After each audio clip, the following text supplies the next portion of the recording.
So we are here to celebrate the go live for Sunsure Energy. I'm joined by Mr. Shantanu, who is the co-founder, and Mr. Bison, who is the finance controller. It'll be great, Shantanu, if you could quickly walk us through the Sunsure story and your background with the company and where we are today. So basically, Sunsure started 10 years back. We started as a solar EPC company where we used to help industries, go solar, go renewable. Then a couple of years back, we have raised a huge round of equity capital from a private equity called Partners Group. Since then, we have become a IPP. So now we set up our own power plants and we're more or less doing the same business. Now it's just that we own these assets and now we sell electricity to commercial industrial consumers. Fantastic. And the journey with your organization has been phenomenal, as we hear and see. So some light on some of the milestone which you may want to bring from projects. So basically, a year back, the total installed capacity that we had done was around 300 odd megawatts. Wow. Post the fundraise, now the target is to do 3 gigawatts in 4 years. Wow. So as we are ramping up the scale, we are almost going to be doing 10x of the capacity and what we had done in 9 years. So that's why we thought that that we need to improve our processes. We need to bring in better ERP systems. We were already doing a ERP system, but because of the scale and the opportunity in front of us, we thought that SAP would be a good product for us. Wonderful. So you already answered the question, why SAP? Yeah. And so walk us through your last 100 days SAP journey, and now since you are go live, it's too early to ask whether business is benefiting, but what are some of the key expectations? So one key expectation is, and before we finalized with SAP, we looked at a lot of different ERP solutions, and one thing which we were looking for is a better process control. So reporting a lot of ERP systems can do, but the proper process control, which really means that the report that you're getting is actually what is happening in the business. That's where we thought that SAP is different from other ERP solutions, and that's why we went ahead with that. And we believe, so I think we are yet to see the results. Right. I think they are almost like a quarter away, but we are really hopeful that we'll achieve what we have set out to achieve. Absolutely. Agility was also one of the biggest criteria for us when we selected the software. So we evaluated a lot of softwares and we just wanted to go ahead with something which can scale up as the organization scales. Shantanu mentioned that we will start with 150 megawatts this year, and the target is to reach more than 3 gigawatts in the next 3-4 years. So we don't think there is any other ERP which can complement this journey. Super. And while we'll be ramping up our operations, our install capacity, the magnitude of financial transactions will also go multifold. So while we are doing that much of capex every year, the controls and the governance are key aspects that we need to address. So this is also one of the criteria that we chose for this ERP. Right. So you are someone who's seen SAP before.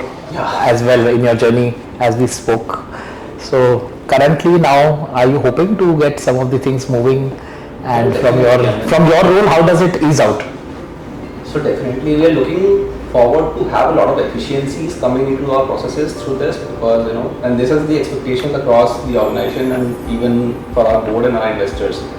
Because today, to close the books, we gave almost 15 days. We are now hoping that we'll reaching to a scenario where we'll be able to close our books within 2 days or 3 days of month end.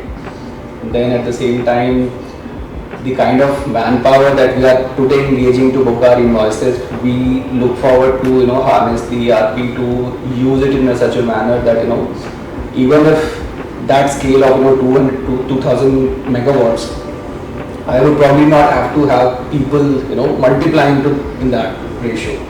So that's where probably SAP, and we hope for that SAP will come in and help us bring out those efficiencies in terms of looking forward to RPAs, automations, so that we are able to bring out that efficiency that we're looking forward to. Super. So just one question from the partner, experience shortlisting process. What was the process like, and how did you come through the partner you worked with, and some words about your journey so far. Yeah, either one, sir. Shantanu. So as we looked at different ERPs as well, we looked at a lot of partners as well to help us implement SAP. One thing, which stood out was SGN's customer centricity. That's what we felt. The approach that, customer first, and which is our approach also, when we are doing business outside. And I think that is one place where we connected. And I think the decision has been right. SGN has been very supportive. It was a very, very short timeline. I think we started in December, and by 1st of April, in just 4 months, we were able to go live. That shows SGN team's agility, their close, working with our team, and it's a very, proactive process, because a lot of changes are happening. We didn't have 6-9 months where everything is first documented in a blueprint document, then it gets implemented, then UAT happens. Over here, a lot of things were happening parallelly. So that, close coordination between teams were necessary, and which I think, SGN was able to do. Oh, thank you so much, and thank you for, constantly being support. I think it's a great journey for us also with the learning of another yet new name adding to our kitty. So we are very grateful, honestly, for the opportunity given, and we will hope to continue to build more trust and relationship as we work together. Any last tip for any new customer who's going to see this video from just a decision viewpoint, because I think there are some pain points when it comes to the cost of SAP or the partner, and there are multiple folds of partners, right? So cost becomes a very big pain area for the ecosystem. So any suggestion for the new adopters? So I think, ERP implementation as such, people need to look at from a long-term perspective. It's not a 2-3 year break-in kind of a thing. You have to think of that, the organization is built for decades. So you also have to think in those terms when you are implementing a ERP solution, which gives you that ability to scale up your operations, to do different things. And I think, SAP is a very good fit for that. Right. So, any words from you? Final From words? my side, I think there are 2 key aspects when you're looking out for the ERP. One is that, whenever you are going to select an ERP, you should be very, very certain in your mind that what is it that you are going to expect from that ERP. That expectation per se has to be very clear. And then I think second thing that you should be able to articulate and communicate that expectation to your implementation partner, so that he is able to appreciate and understand that what exactly the organization is looking for. I think that's the building block for the entire implementation exercise. Thank you both Shantanu and Saurabh ji. And that's a wrap from SGN Software, and this is Adarsh Khandelwal signing off. Thank you.